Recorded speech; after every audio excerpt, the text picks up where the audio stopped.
Olá! Hoje aqui no programa Fala Caju estou com um convidado bem especial, é o Francisco Guetti, que é um consultor especializado em captação de recursos para instituições. E ele vai contar para a gente um pouquinho mais sobre como captar e como as instituições estão fazendo para fazer parcerias aí para conseguir dinheiro para as causas.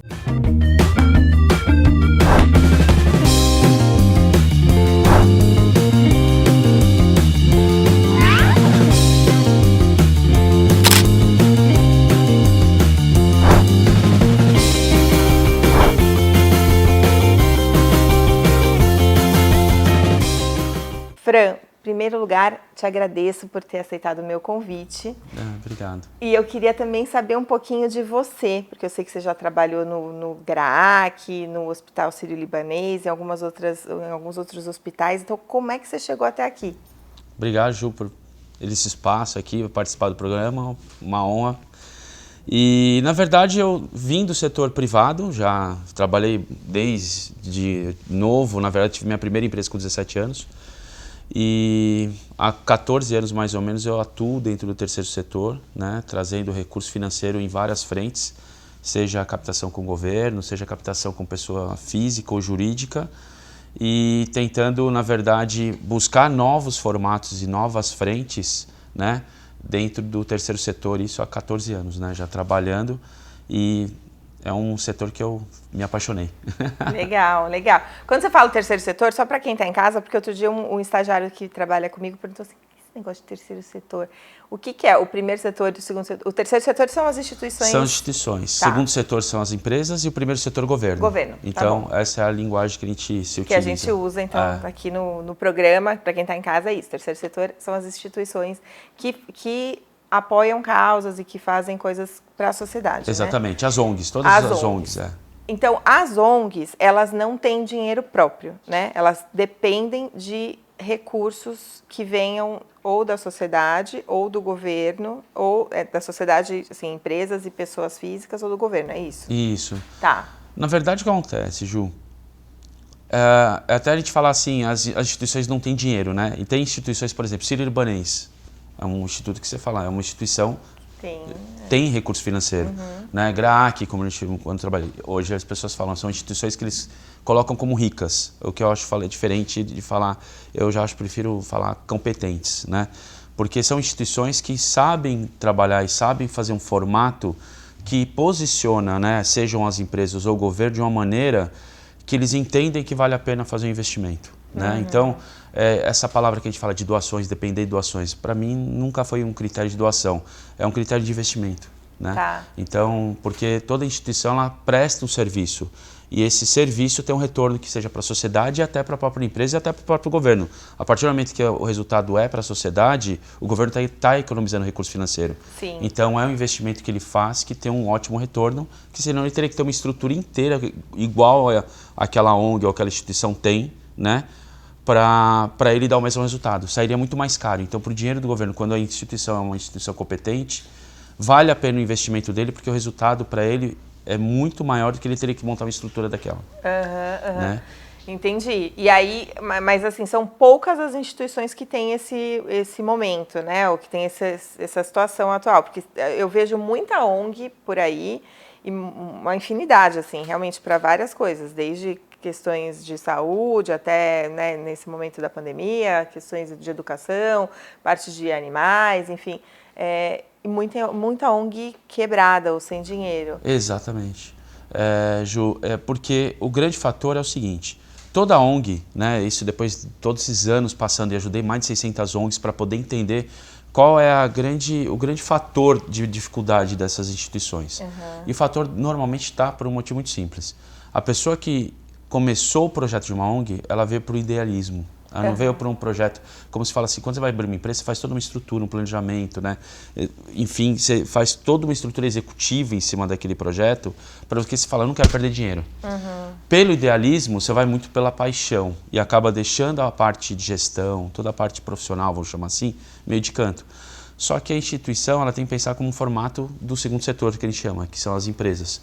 Porque a partir do momento que você fala assim, por que uma empresa pode ter uma grande área de marketing e um terceiro setor não? Sendo que uma área de marketing de uma empresa, ela tem um investimento grande porque sabe que vai trazer recurso financeiro. Por que o marketing de uma instituição não pode ser feito assim da mesma maneira? E isso prejudica o terceiro setor, acaba desequilibrando. Você sabe que isso foi uma das coisas... Eu assisti uma live sua ontem e isso foi uma das coisas que me chamou muita atenção. Porque você comentou que você foi para os Estados Unidos, você teve uma passagem por lá e que você viu que nos Estados Unidos a área de marketing, por exemplo, que é uma área geradora de recurso, né, que consegue captar no mercado recurso, são áreas grandes dentro da empresa, né, proporcionalmente. E aqui no Brasil, de repente, você tem uma empresa, uma ONG, né, uma instituição com 100 pessoas e 2 pessoas ali do marketing. E às vezes não tem. Às vezes não tem ninguém. Não tem. E isso é uma coisa que, por um lado, é uma culpa da ONG, porque alguns recursos ela põe diretamente na ponta, no final. O que é? Se eu mexo com educação, então eu vou colocar diretamente na estrutura por educação, do livro, etc. Tal. Mas até mesmo um professor que está ali diante não é um professor de um nível mais alto. Porque ela não enxerga, fala, eu já estou fazendo uma ação e eu tenho um professor aqui, já está resolvendo, o que eu preciso é cumprir minha missão. Sendo que não, existe uma qualidade daquele ensino que precisa ser feita, porque eu estou trabalhando com um humano que não pode perder, de ser desqualificado lá na ponta, porque é frustrante, né? Ele, por mais já não teve toda a oportunidade que a sociedade poderia oferecer, aí chega lá no meio, conseguiu uma ONG que poderia fazer isso, mas quando chega na hora de competir com o mercado, ele está desigual. Né? Porque a ONG não tinha capacidade de oferecer a melhor educação. Mas por quê? A gestão ela foi olhada pela paixão. Falou, mas já estou entregando aquilo que eu gostaria de entregar, que é dar oportunidade para aquela pessoa que nem tinha a menor possibilidade.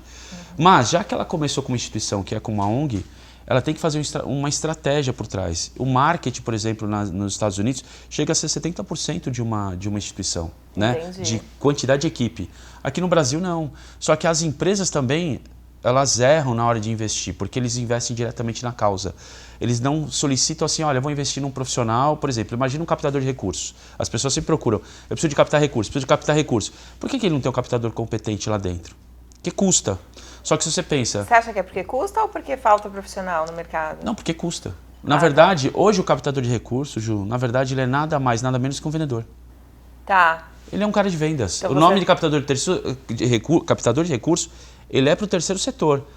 Mas no terceiro setor, ele é igualzinho à mesma área de vendas. E que não se chama captador de recursos no segundo setor. Você vai vender a ideia da empresa, né? Da instituição para uma empresa. É um projeto, você concorda? No segundo setor é a mesma coisa. Concordo super. Fran, a gente vai ter que fazer uma pausinha para um comercial, mas o que eu queria no próximo bloco é que a gente contasse um pouquinho mais sobre como que é realmente captar recursos para instituições. Show. Pode ser? Pode. Então tá bom. Fica aqui que é já já.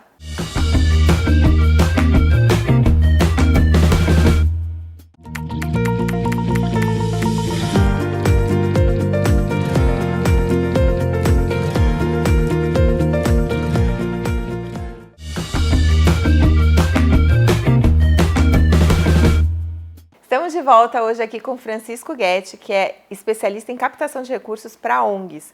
E aí, Fran, eu queria entender um pouco mais.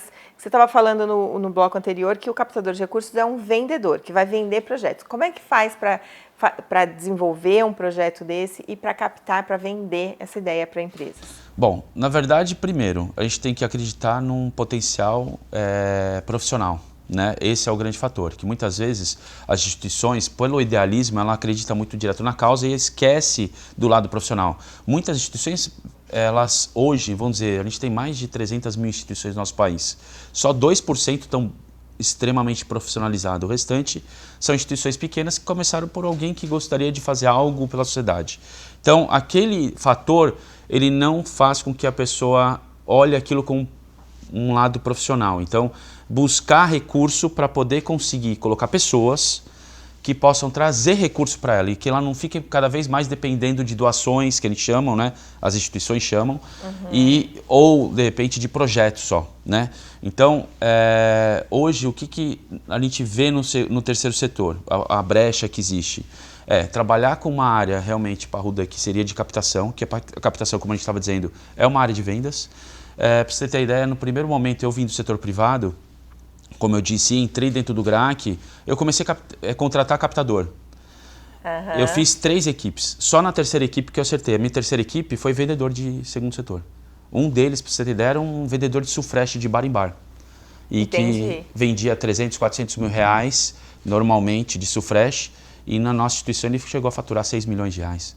Então, por quê? O potencial dele era muito grande. Mas aí a pessoa pega e liga para empresas para falar: oi, sou aqui da instituição X e eu tô com um projeto tal ou tô querendo... Na verdade, a gente faz o quê? Igual o segundo setor, igual as empresas. A gente faz o quê? Faz toda a análise do cliente, que na verdade não deixa de ser um cliente. Sim, né? A gente fala então de faz o levantamento, se aquela empresa pode fazer aporte via lei de incentivo, se ela faz via edital, se ela faz doação direta, que seriam os investimentos, se ela aceita receber tipos de projetos, se ela ajuda na aquisição de equipamentos. Então, eu faço um rastreamento. Dentro desse rastreamento, eu faço uma estratégia de captação. E essa estratégia de captação, ela pode ser aberta infinitamente. Por exemplo, você tem empresas que dependem de... estão querendo vender determinados produtos. E aí, nesse determinado produto, ele precisa de uma campanha de marketing para fazer um impulsionamento de um produto lá no PDV dele, lá na ponta, né? Direto na gôndola. Só para você ter ideia, hoje, basicamente 78% das pessoas, isso de acordo com a Nielsen, com o relatório do ano passado, eles preferem comprar um produto que tem um engajamento social. Então, o que é isso? A gente está falando de uma estratégia totalmente, se a instituição não estiver atenta a isso, ela está falando, poxa, se eu sou o cunho social e a empresa precisa de um produto que tenha cunho social, eu posso entregar isso para ela. Quando você diz que prefere um produto que tenha cunho social, significa que se tiver 2 produtos parecidos ou iguais, os consumidores preferem adquirir aquele que tem um cunho social. E aí você falou uma outra coisa também nessa mesma live que eu vi, que as pessoas podem até pagar um pouco a mais por esse produto que tem um cunho social. Exatamente, chega até 10% quando não é que ela pode pagar, ela aceita pagar um pouco a mais. Então, por exemplo, até 10% ela vê que vale. Então, por exemplo, eu tenho 2 detergentes da mesma marca e uma ela reverte para WWF. Então, na consciência da pessoa, ela fala, poxa, 10 centavos a mais, um custa R$1. Eu estou ajudando, exatamente. Então, que legal, eu vou levar isso daqui. Porque essa consciência da ajuda, 80% das pessoas têm um impulso de comprar no primeiro ato. E isso aumenta automaticamente o faturamento da empresa. Isso é o marketing relacionado a causas. Isso, eu queria chegar aqui, nessa questão do marketing relacionado a causas. Porque muitas vezes a gente vai para essa coisa de captação. Eu conheço várias pessoas que têm ONGs e que dependem aí, que ficam assim o tempo todo atrás de doações, né? Mas que não vão para essa linha de marketing relacionado a causas. E explica um pouquinho, antes da gente entrar mais nesse detalhe, o que é esse marketing relacionado a causas? Na verdade, o marketing relacionado a causa é assim, é tudo que eu faço de um produto, né, dentro de uma empresa, que ele tenha uma parte revertida para uma ação social, né?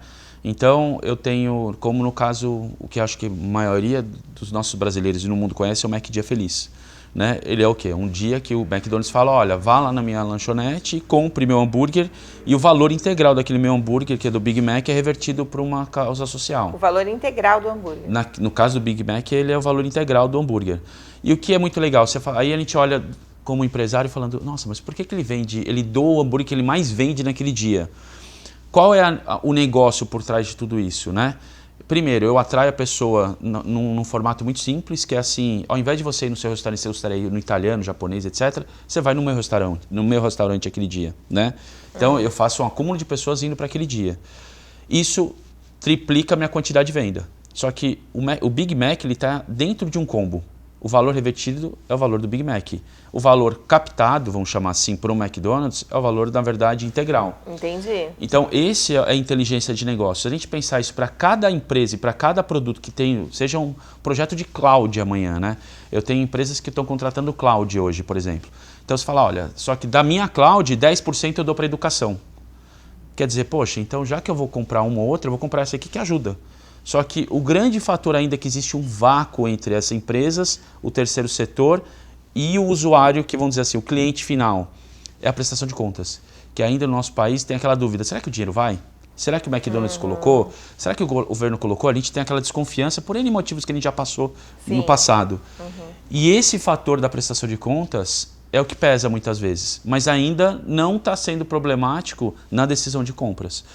Na pandemia, para você ter exemplo agora, saíram matérias até, a gente pode ver no dia a dia saindo, né? Você vê a movimentação de emissoras hoje trazendo prestação de contas de instituições, de empresas que estão fazendo social, para ver o quanto isso é impactante, porque as pessoas estão cobrando cada vez mais. Porque aquela empresa que está se mostrando em prol à sociedade, eu sou simpatizante, então eu vou comprar dela. Isso é o marketing relacionado à causa. Entendi. Então, antigamente seria o antigo marketing institucional, hoje o marketing relacionado à causa é o que vai virar resultado financeiro. Entendi. É que o marketing institucional era mais para mostrar a empresa, a marca, né? A marca, etc. Exato. E agora o marketing relacionado à causa, ele está mais ligado a tipo, conectar essa marca. Eu primeiro mostro a marca de institucional, social. Entendi. Eu só incluí um item a mais. Entendi. Só que isso resulta em venda. Que o marketing institucional nada mais era isso. Tipo, né, a gente tinha aquelas, nem sei se ainda tem ainda hoje, os top of mind, né? Quando você lembra pneu, que pneu que você lembra? Tal. Aí você fala, isso vai me gerar venda. Basicamente é isso. A causa é a mesma coisa. Eu lembro que essa empresa faz ação social. Pô, então eu vou consumir dela. Entendi. É basicamente a mesma coisa. Perfeito.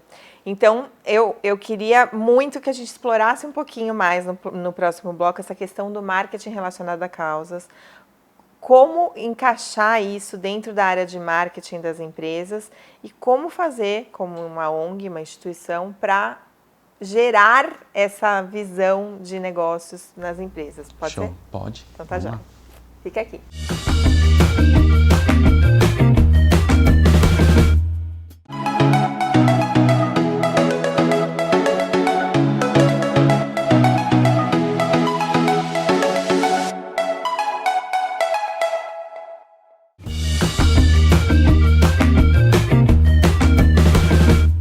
Olá, estamos de volta aqui com o Francisco Guetti, que está contando um pouquinho para nós agora sobre a questão do marketing relacionado a causas, que é o novo marketing institucional e que vai ligar essas empresas e as marcas a questões sociais. Não é isso, Fran? Isso. Tá. Então, me fala aqui, dentro da área de marketing da empresa, você está vendo que daí dentro do marketing mesmo tem uma pessoa específica para cuidar dessa questão das causas ou não? É um movimento que está surgindo e que agora todo o marketing vai entender que você vai ganhar dinheiro, vai gerar negócio para a empresa e vai gerar posicionamento de marca com esses projetos.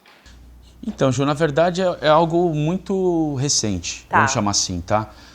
Já existe, se a gente pensar que de uma maneira muito inocente, que é recente só, não. Já foi usado e explorado por muitas empresas. Você pega desde da Microsoft com o Bill Gates, investindo 80% dele de energia na parte social, por quê?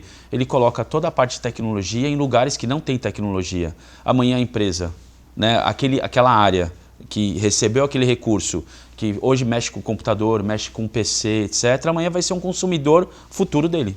Então, você pensa assim, ele está abrindo o mercado para ele, no formato, então isso já vinha acontecendo há muitos anos. Só que as empresas hoje em dia, elas falam, mas como isso, né? É certo fazer isso? Na verdade, eu depois de 14 anos assim, mergulhado no mercado, eu já penso o seguinte, não é certo não fazer nada que não traga resultado financeiro para a sociedade, né? Desde que não seja nada ilícito, vamos chamar assim, né? Mas o que a gente está dizendo, o formato de você falando, se o consumidor ele quer um produto que tenha algo à causa, isso é muito legal. E o marketing, na verdade, vem se adaptando. Os profissionais de marketing vão começando a entender isso, né? Eu acho que o primeiro passo que a gente teve aí mais ou menos 10, 12 anos atrás foi a grande sacada da lei incentivo, começaram a entender sobre as leis incentivo. Então viram que o budget que era usado para uma causa, basicamente, que vinha do marketing muitas vezes, eles entenderam que poderia ser colocado por uma outra área, que pode usar o recurso de imposto, e aquele recurso pode ser PDV. A lei de incentivo é, por exemplo, a Lei Rouanet, Lei Rouanet é uma delas. Lei de incentivo à cultura. A gente tem, na verdade, são 5 leis hoje que a gente tem, que vai desde idoso, tem para câncer, etc., mas essas leis hoje, quem olha muitas vezes é uma pessoa da área de contabilidade, que entende para ver se tem recurso financeiro e que aí ele coloca para o marketing de volta. Por quê? Aí a instituição tem que estar preparada de uma maneira a não só trazer uma contrapartida para a empresa para ela entender, poxa, esse projeto é legal e minha marca vai estar lá. entendeu? Sim, Esse é o ponto que ainda falta as instituições entenderem, porque existe uma coisa, eu escrever o projeto, e a outra coisa eu apresentar o projeto para a empresa, são duas coisas diferentes. É a mesma coisa com marketing relacionado à causa. A empresa, ela não sabe, ela sabe que tem o potencial, porque eu tenho o meu produto, mas ela não sabe o potencial que ela tem, na verdade, de vender o produto dela amarrado àquela instituição. Então, eu como instituição, que já estou ligado no terceiro setor, eu preciso saber como entregar isso para a empresa. Então, eu tenho que ter uma equipe e pessoas preparadas no mesmo potencial do segundo setor, que são as empresas, para entregar isso da liga. Então, o marketing relacionado à causa, por exemplo, a gente fez projetos para Cacau Show no passado, né? Então não é um projeto que vem basicamente da empresa. Eu crio o projeto, entro na empresa com um projeto desenhado, mostrando, olha, esse projeto aqui pode gerar mais venda para você de panetone. Entendi. E ele entendeu e falou, poxa, que interessante isso. E qual recurso? E aí o recurso, parte desse recurso, porque você usa a minha marca, é revertido para mim. No segundo setor, isso nas empresas, sabe como se chama isso? Royalties. Quando você pega uma marca, você não pega lá você pega uma marca e diz, eu tenho um produto que vou colocar a Disney aqui no meu produto. Sim. Eu venho do caderno e vou pegar a Disney. Por usar a Disney... Pagar royalties por usar aquela marca. Eu estou fazendo a mesma coisa para o terceiro setor. Já que eu vou usar a causa, na verdade, eu vou pagar royalties. Só que olha que interessante, eu não estou pagando royalties. Eu estou gerando uma parte do recurso, que esse recurso vai ser aplicado na sociedade. Tá. Então, quer dizer... É muito mais legal. Ao invés de entregar para um acionista numa segunda empresa, eu estou entregando diretamente para a sociedade. Você percebe que é o mesmo caminho? Sim. Então, e você acha que isso funciona para qualquer porte de ONG, por exemplo? Uma ONG super qualquer porte de ONG, qualquer porte de ONG e qualquer porte de empresa. Porque qualquer empresa que tem o menor produto... Por exemplo, eu sou uma artesã e eu tenho uma barraca numa feira. Duas barracas iguais. E essa do lado esquerdo reverte para mulheres com câncer. A tendência das mulheres preferirem aquela barraca é 70% a 80% maior. Então, a linha de negócio para o terceiro setor, ela cabe em qualquer nível de empresário e cabe para qualquer nível de instituição.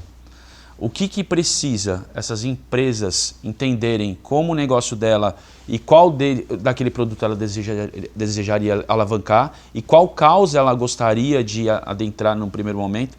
Uma coisa que nos Estados Unidos eles falam muito é a palavra together. Por quê? Não uso só a causa do câncer. Eu ajudo o câncer, ajudo o esporte, ajudo a educação, ajudo os idosos. Quer dizer, eu estou preocupado com a minha sociedade no geral. Tá. Isso é muito legal. Aqui no Brasil... Together, para quem não está sabendo, é os juntos. Né? É então, isso. Juntos, eu estou todo mundo junto. Todo mundo junto. E aqui no Brasil, a gente ainda não tem essa nomenclatura ainda desenhada, mas é algo que a gente precisa, assim, é um olhar num geral para a comunidade. Tá. Então, falar que a minha empresa só trabalha para a educação... Não, mas por que você não ajuda a saúde? Por que você não ajuda o esporte? Só que a empresa não está fechada a isso. Ela depende das instituições trazerem projetos. Tá. Então as instituições precisam começar a se preparar ou buscar recursos que sejam para poder escrever esses projetos para apresentar isso para as empresas. Mas como eu chego até as empresas? Como qualquer vendedor na ponta, rastreando, indo atrás das empresas e abrindo portas. Tá. Mas o captador, por exemplo, o seu trabalho como consultor de captação de recursos, você escreve o projeto e depois vai buscar o dinheiro ou você já vem quando o projeto já está escrito, quando já tem alguma coisa... E aí você vai, como um vendedor, buscar o mercado. Boa pergunta, Ju. Essa é ótima porque é um grande problema das instituições até. Na verdade, primeiro, antes de escrever o projeto, eu preciso entender o que eu preciso de verdade. Tá. Né? Porque, por exemplo, eu preciso de um equipamento. Aí você fala do equipamento, só que, legal, eu compro um equipamento que custa 100 mil reais. Só que ele vai me onerar, quando eu colocar esse equipamento, eu tenho profissionais, eu tenho luz, eu tenho uma área que eu preciso construir. Então ele vai me onerar por ano, mais... sei lá, 200 mil reais. Eu estou preparado para esse projeto de 100 mil mais 200? Então, se eu tenho que fazer um projeto de 100 mil e 200, eu tenho que entregar um projeto inteiro para a empresa. Então, eu tenho que fazer todo um planejamento, antes de escrever o projeto, de captação. Entendi. Porque senão, eu estou afadado a não ter o equipamento, porque quando a empresa olha lá na ponta, ela vai falar, mas você tem recurso para manter esse equipamento que eu vou te doar? Entendi. Se o projeto não estiver bem escrito, você o projeto não sai do papel. Aí, grande porcento. É um percentual grande hoje que tem de instituições com projetos na mão escritos, como você disse, e não captados. Porque chega ali e não é um projeto consistente. Entendi. Então, faltou de um planejamento o quê? Um planejamento de captação. Porque o captação não é só aquele projeto em si. É um projeto de manutenção pós aquele projeto. É fácil eu ir lá e vender...